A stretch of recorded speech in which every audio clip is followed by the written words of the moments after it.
Alors, c'est avec plaisir que je me retrouve de nouveau ici, parce que ça fait déjà un petit temps que nous avons quitté la région. Mais vous savez, dans nos prières, il y a toujours un petit coin pour l'église de Carignan. Et merci de m'accueillir ce matin. Et je voudrais vous apporter la parole du Seigneur. C'est pas ce que Gérard pense. Et loin de là, enfin, non, je le pense aussi, mais ce n'est pas pour me mettre en avant que je suis ici. C'est pour vous apporter la parole venant du Seigneur. Alors, ce matin, je vais vous parler d'un petit cours, petite phrase. Je ne manquerai de rien. Tout à l'heure, on a déjà effleuré cette affirmation, mais je voudrais lire le psaume 23 avec vous. Alors, vous allez vous lire encore parce que je le connais par cœur, ce psaume. Je l'ai lu et relu. Non, on va essayer d'en tirer quelque chose de nouveau. Alors, on lit ensemble Cantique de David. L'Éternel est mon berger, je ne manquerai de rien. Il me fait reposer dans de verts pâturages. Il me dirige près des eaux paisibles. Il restaure mon âme. Il me conduit dans les sentiers de la justice à cause de son nom. Quand je marche dans la vallée de l'ombre de la mort, je ne crains aucun mal, car tu es avec moi. Ta houlette et ton bâton me rassurent. Tu dresses devant moi une table en face de mes adversaires. Tu induis ma tête et ma coupe déborde. Oui, le bonheur et la grâce m'accompagneront tous les jours de ma vie, et j'habiterai dans la maison de l'Éternel jusqu'à la fin de mes jours. Alors ce psaume, comme nous l'avons lu, c'est un cantique de David. Avant d'être roi, David a été berger. La vie de berger n'est pas du tout facile, car le berger doit veiller au bien-être des brebis qui lui sont confiées. Le berger est dévoué pour ses brebis nuit et jour. Moi, je me souviens, lorsque je passais en Israël, j'ai vu un enclos. Je ne sais pas apprécier la grandeur, mais toujours est-il, c'était des briques. Et tout au-dessus, il y avait des épines. Des épines, pas les petites épines comme nous connaissons, mais des longues épines de ronces, comme la couronne qu'on a parlé tout à l'heure, la couronne d'épines que Jésus a reçue. Et le berger, lui, se couchait au travers de la porte. Donc personne ne pouvait entrer, personne ne pouvait sortir sans qu'il ne puisse être averti. Donc un berger ou une bergère est une personne chargée de guider et de prendre soin du troupeau de moutons. Notez aussi qu'il y a des bergers de vaches. Et les bergers donc voyagent avec le troupeau dans les prairies ou les zones montagneuses. Le berger est souvent aidé par un ou plusieurs chiens. Pourquoi? Parce qu'il siffle son chien et lui montre la brebis qui s'égare et le chien va le chercher. Il s'agit d'un métier les plus anciens de la planète. Souvenez-vous d'Abel, dans la Genèse.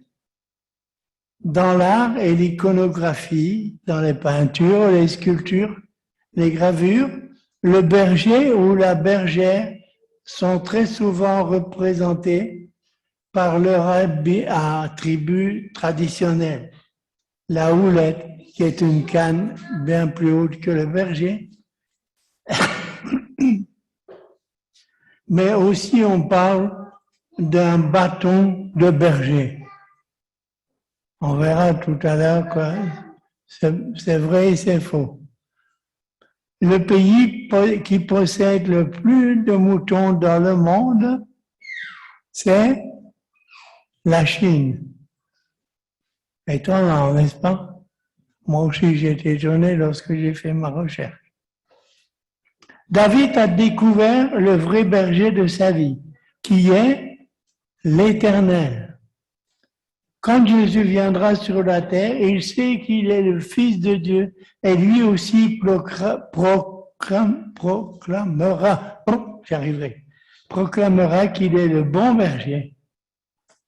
Donc, ce psaume 23 nous dit ce que le bon berger fait pour nous. Il est à la fois berger et hôte pour nous. Ce poème doit beaucoup de son charme à l'habile mélange d'images contrastées qui recouvrent la plupart des aspects de la vie humaine, à l'extérieur, à l'intérieur, la paix et le danger, le mal possible et la perspective du bien. Moment où l'âme est fortifiée aux heures d'obscurité menaçante. L'expérience d'être suivi et accompagné et de jouir d'une vie très stable. Pourtant, toutes les facettes littéraires de ce joyau lyrique convergent vers l'Éternel, dont le soin attentif, la vigilance incessante et la présence constante donnent à la vie toute sa couleur et toute sa satisfaction. Vous avez sûrement remarqué les 7 activités de l'Éternel décrites au verset 2 à 5. On l'a lu, il fait, il dirige, il restaure, il conduit, tu es avec moi, tu dresses une table, tu as ma tête. Oh, tout ça, oui. Ces 7 activités sont encadrées par le nom de l'Éternel. C'est le premier et dernier mot de ce poème. Le concept dominant est celui d'un Dieu qui guide et protège à travers les vicissitudes de la vie. L'image suggestive du berger appliquée à l'Éternel renvoie au temps des bergers patriarcaux. Elle a été constamment enrichie depuis. On ne voyage plus avec les troupeaux comme on le faisait il y a 200 ans même.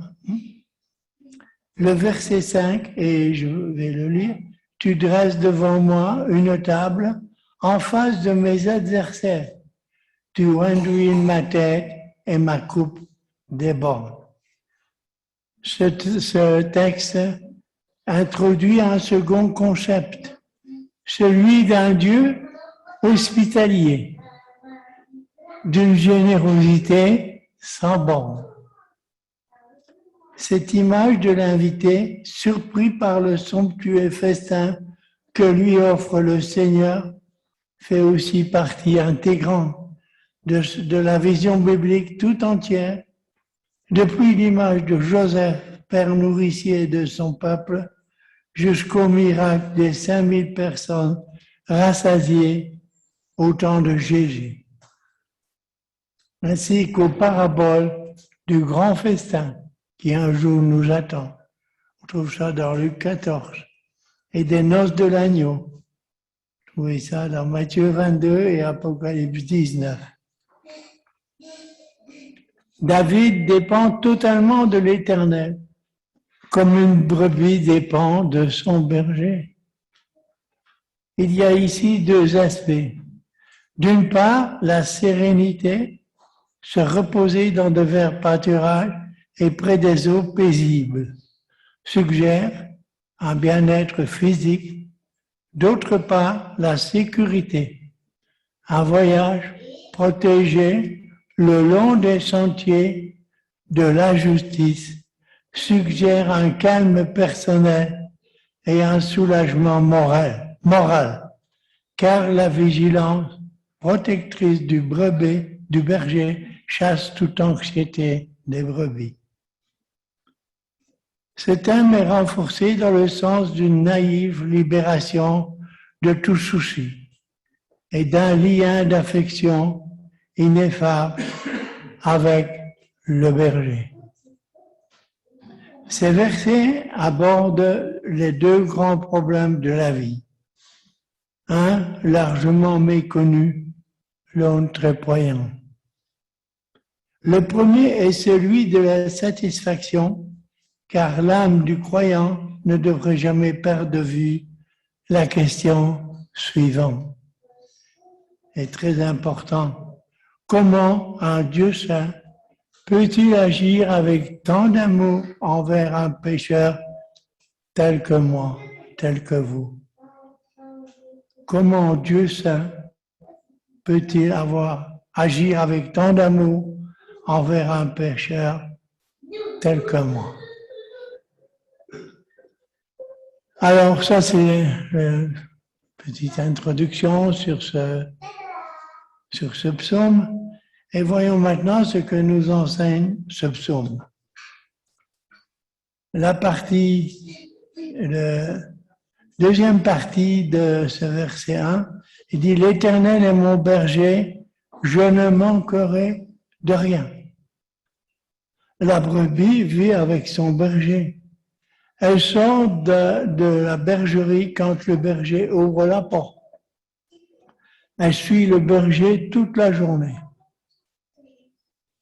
Accepter Jésus comme berger, c'est lui obéir et le suivre le dimanche matin.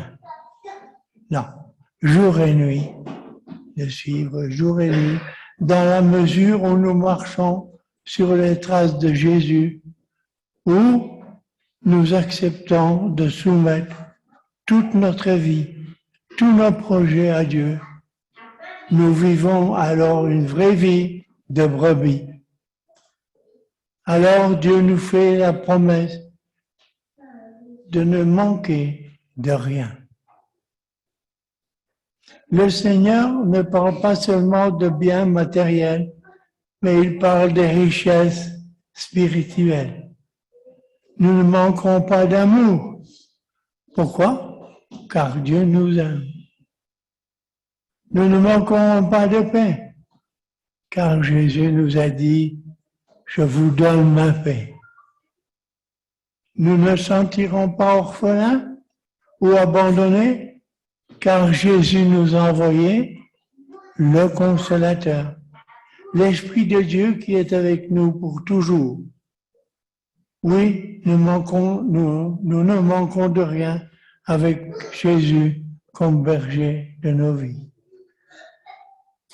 Dans le verset 2, la première partie du verset 2, il est dit « Il me fait reposer dans de verts pâturages ». Ce récit se passe en Israël et c'est vrai pour ceux qui ont visité ce pays. Il y a des endroits désertiques, mais le bon berger fait reposer ses brebis là où il y a de quoi manger et où il y a de la fraîcheur. Bien des choses nous fatiguent dans la vie, peut-être dans notre travail, nos soucis, nos souffrances. C'est le berger lui-même qui arrête ses brebis dans un endroit agréable pour qu'elles renouvellent leur force. Il connaît les bons endroits. Et j'ai lu un récit, c'est un homme d'affaires, un homme qui avait tellement de responsabilités, il a écrit ceci. Quand je rentre le soir, fatigué de mon travail, que c'est reposant de prendre sa Bible, de la lire. Dans la présence de Dieu, dans la prière, la Bible en main. cet homme se reposait à lire sa Bible. Dans le rassemblement des enfants de Dieu, le bon berger nous donne ce repos bienfaisant pour notre âme. Dans ce repos, nos forces sont renouvelées et nous pouvons être dans la paix et de bonne humeur. Et il y a parfois des prédications que quand vous sortez, vous êtes boosté. C'est l'Éternel qui vous conduit dans de verts pâturages. La deuxième partie du verset 2 dit « Il me dirige près des eaux paisibles ». Quel tumulte dans le monde qui nous entoure actuellement. Souvenez-vous, les inondations, les guerres, les bruits de guerre partout, des famines. Et ici aussi, on a plein de soucis dans le monde. Notre Dieu est un Dieu de paix. Jésus est le prince de la paix. Un des fruits de l'esprit, c'est la paix. Si nous laissons nous diriger par le bon berger, il nous évitera toutes les troubles des crises. Que la paix de Dieu règne dans votre cœur, dit l'apôtre Paul. Cette paix régnera sur nous si nous nous laissons diriger en toutes choses par Jésus. Un berger ne quitte pas ses brebis un seul instant. Les brebis ne choisissent pas leur chemin. C'est le berger car il connaît la région et il ne conduira pas ses brebis dans des endroits dangereux. Moi, j'ai vu en montagne des endroits fort escarpés, mais le berger ne voulait pas aller par là. Il a fait le tour avec ses brebis. Pourquoi? Parce que par là, les brebis n'auraient jamais su monter. Mais il amènera les brebis vers un endroit aussi où il y a de l'eau qu'elles peuvent boire. Et le berger attend patiemment que toutes les brebis se soient désaltérées.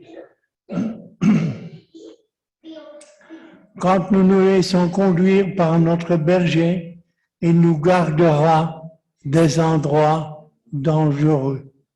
Mais il nous conduit au trône de la grâce d'où coule la source de vie. La première partie du verset 3 dit « Il restaure mon âme ». Seul le Seigneur peut nourrir notre âme. Nous avons lu l'histoire de ce monsieur qui avait d'énormes responsabilités.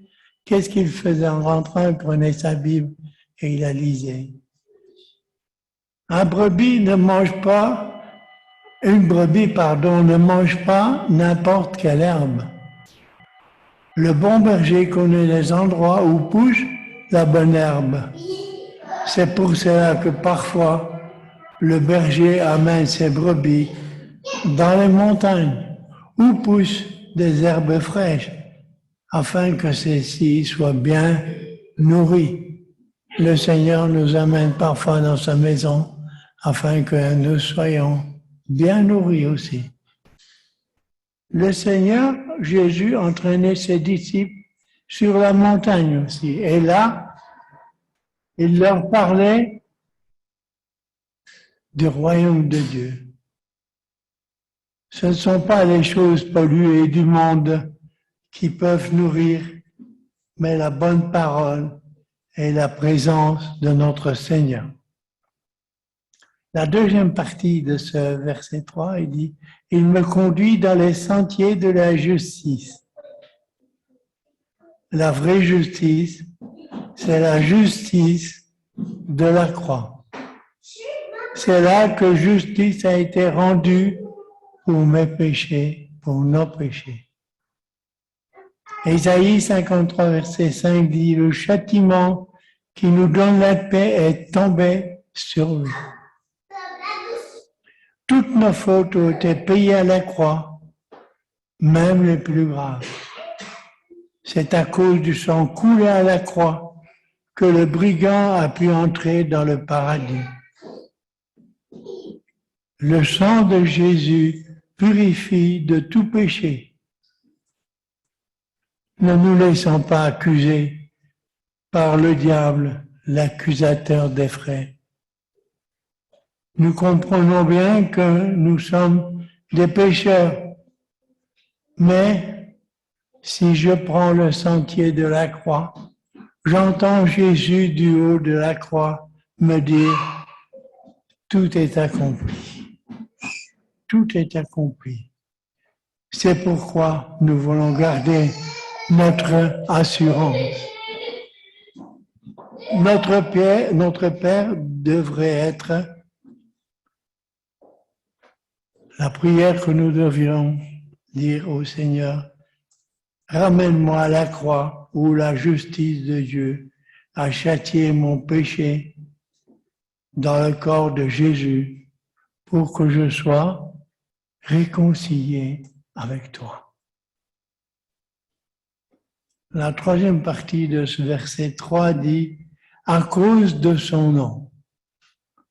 Nous sommes sauvés à cause du nom de Jésus, pas parce que nous venons dans une église protestante ou que nous sommes catholiques ou que nous sommes, que sais-je. C'est à cause du nom de Jésus. Nous sommes exaucés dans nos prières à cause du nom de Jésus. Nous sommes guéris de nos maladies physiques et intérieures à cause du nom de Jésus. Tout ce que nous avons reçu, tout ce que nous sommes devenus, ce n'est pas à cause de nos efforts, de nos sacrifices, de nos œuvres, mais c'est uniquement à cause du nom de Jésus. Que ce bon nom soit élevé, glorifié chaque jour.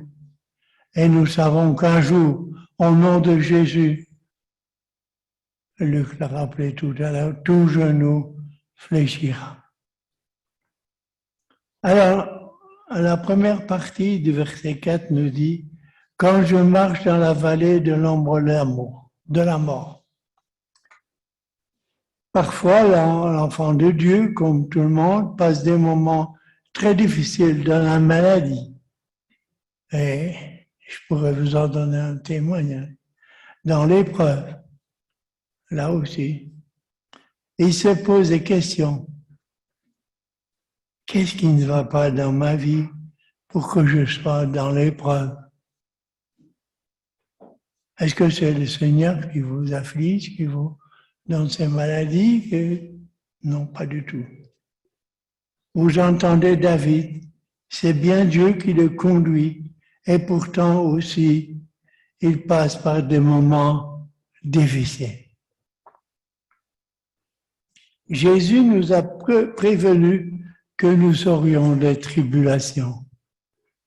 Les épreuves sont des choses normales dans la vie de l'enfant de Dieu, comme dans le commun des mortels. Jésus a connu la souffrance, les douleurs. Il a été rejeté, méprisé, calomnié.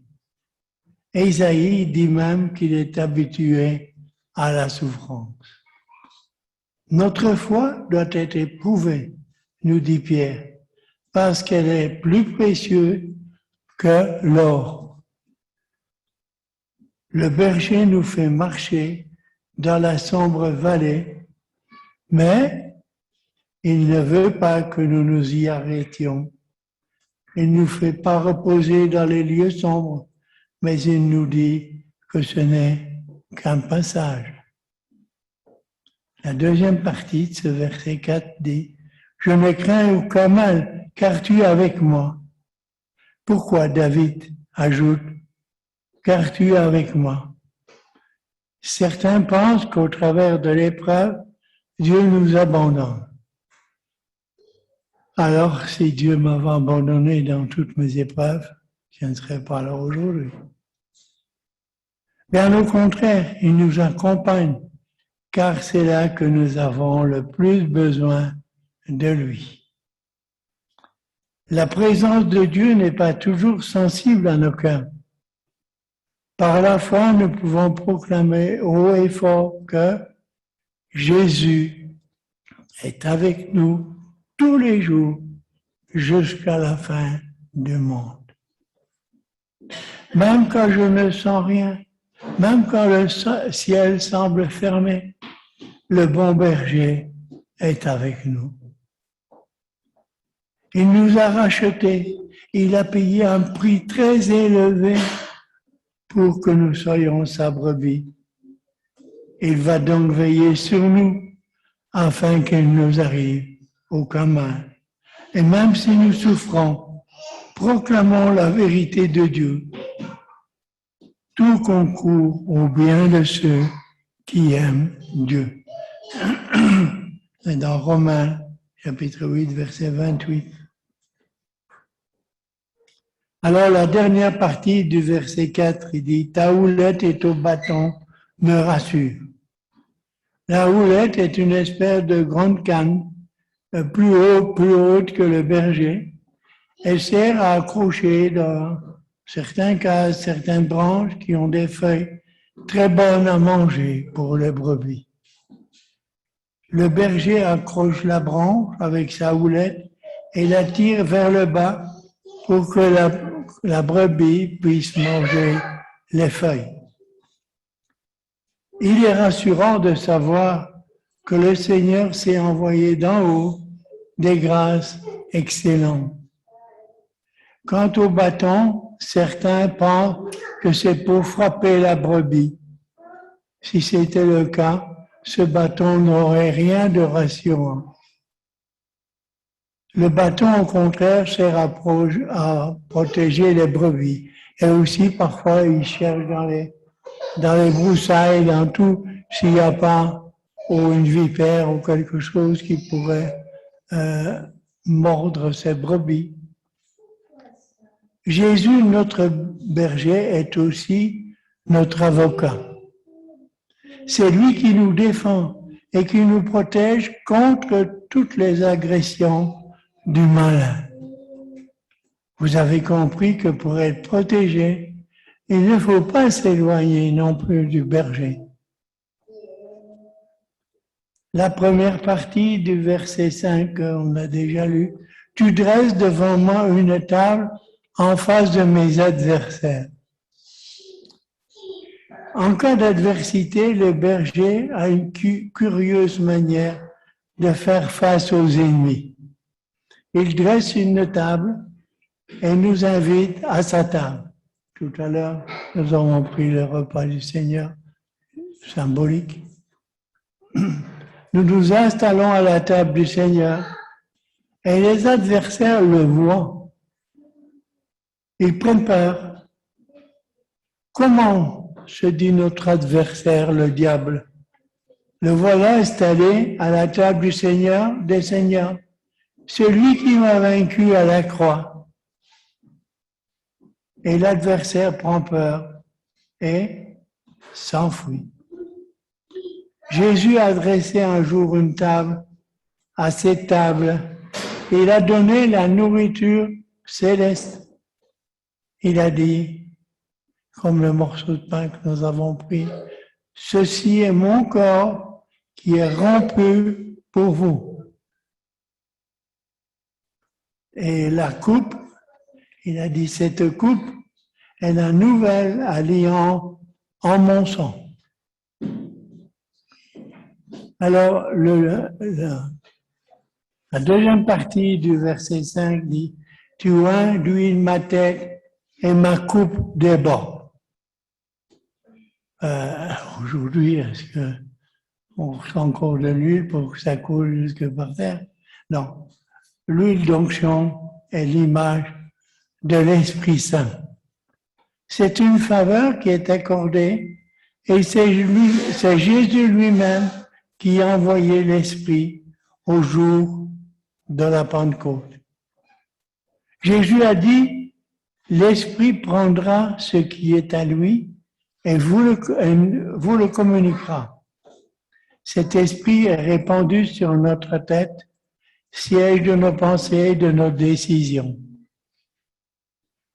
L'Esprit de Dieu change notre manière de penser et d'agir.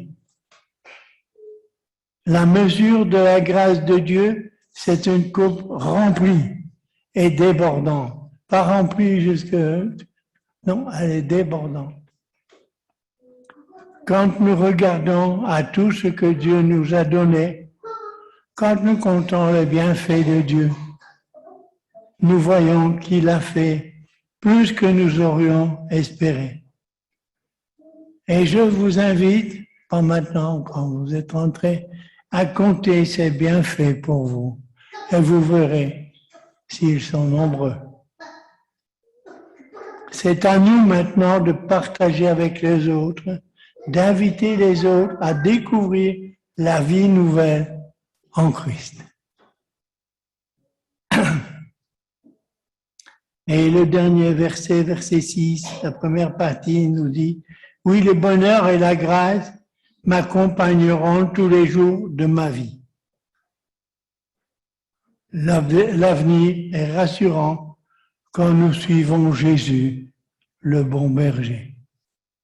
Il a fait de nous ses enfants pour 5 ans, 10 ans, non, pour l'éternité. Est-ce qu'une mère abandonne l'enfant qu'elle allait? Demande le prophète Isaïe. Et Dieu nous abandonnerait-il un jour? Dans ce psaume, David a voulu montrer l'avantage d'avoir l'Éternel pour berger. Et ici, il affirme que c'est pour la vie. Le bonheur et la grâce se trouvent auprès de Jésus, comme il nous accompagne tous les jours de notre vie. Nous voilà vraiment rassurés, j'espère. La présence de Jésus, c'est pour la vie. Donc ses grâces et ses bénédictions sont pour la vie. Et la dernière partie de ce verset-ci, il dit « J'habiterai dans la maison de l'Éternel jusqu'à la fin de mes jours. » Voilà la décision de David qui est prise. Ce berger, l'Éternel, je ne veux plus le quitter. Il est bon de renouveler de temps en temps notre engagement envers le Seigneur. Et Jésus nous dit, sois fidèle jusqu'à la mort. Jésus nous demande de veiller et de prier afin qu'il nous trouve debout lorsqu'il reviendra. Avec David, prenons cette décision. Jusqu'à la fin de mes jours, je veux rester auprès de toi, afin qu'un jour, je sois reçu dans la maison, dans la demeure éternelle. Et que le Seigneur nous fasse réfléchir à ces questions, que nous puissions être encouragés. Et c'est pour la fin de notre vie et jusque dans l'éternité. Et pour terminer, je veux prier avec vous. Seigneur, donne-moi ta force afin de ne pas nous fier à notre instinct naturel, mais de pouvoir te faire confiance en toutes circonstances. De nous souvenir et de mettre en pratique ce que tu viens de nous enseigner et de te faire confiance. De nous rappeler que tu es notre bon berger, quoi qu'il arrive. Et avec David, te dire, jusqu'à la fin de mes jours, je veux rester auprès de toi, afin qu'un jour, je sois reçu dans la demeure éternelle. Merci Seigneur d'être ce berger qui nous rassure en toute occasion. Amen.